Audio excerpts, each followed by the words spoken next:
कर्म बड़ा या भाग्य। एक समय की बात है, विजयगढ़ नामक गांव में रामू और श्याम नाम के दो युवक रहते थे। दोनों की आर्थिक स्थिति एक जैसी थी, लेकिन उनके विचार और जीवन के प्रति दृष्टिकोण एक दूसरे से बिल्कुल अलग थे। रामू कर्म में विश्वास करता था। वह सुबह जल्दी उठकर अपने खेतों में मेहनत करता, नई तकनीकों को अपनाता और अपने परिवार का अच्छे से ख्याल रखता। वह मानता था कि केवल मेहनत ही सफलता की कुंजी है। दूसरी ओर श्याम भाग्य में विश्वास करता था। वह सोचता था कि जो किस्मत में लिखा होगा वही मिलेगा, चाहे वह मेहनत करे या न करे।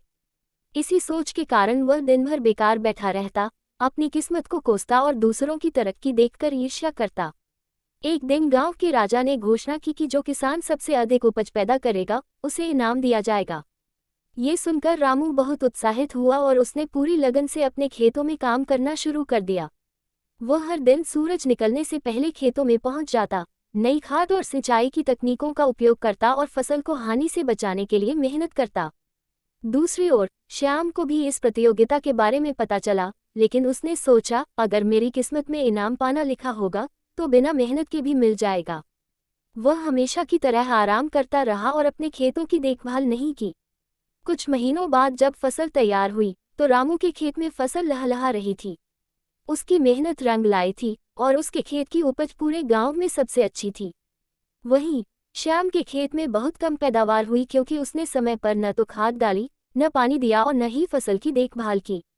राजा ने गांव का दौरा किया और रामू की मेहनत देखकर बहुत प्रसन्न हुए।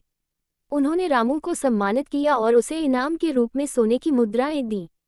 इसके विपरीत श्याम हाथ मलता रह गया और अपनी दुर्दशा के लिए भाग्य को कोसता रहा। श्याम को तब एहसास हुआ कि केवल भाग्य के भरोसे बैठने से कुछ नहीं मिलेगा। अगर उसे अपने जीवन को सुधारना है तो उसे भी मेहनत करनी होगी। उसने रामू से माफी मांगी और प्रण किया कि अब से वह भी परिश्रम करेगा। धीरे धीरे श्याम ने भी मेहनत करना शुरू कर दिया और कुछ वर्षों बाद वह भी एक सफल किसान बन गया। इस घटना ने पूरे गांव को ये सिखाया कि भाग्य से अधिक महत्वपूर्ण कर्म है। ये कहानी हमें सिखाती है कि भाग्य महत्वपूर्ण हो सकता है, लेकिन असली सफलता मेहनत और कर्म से ही मिलती है।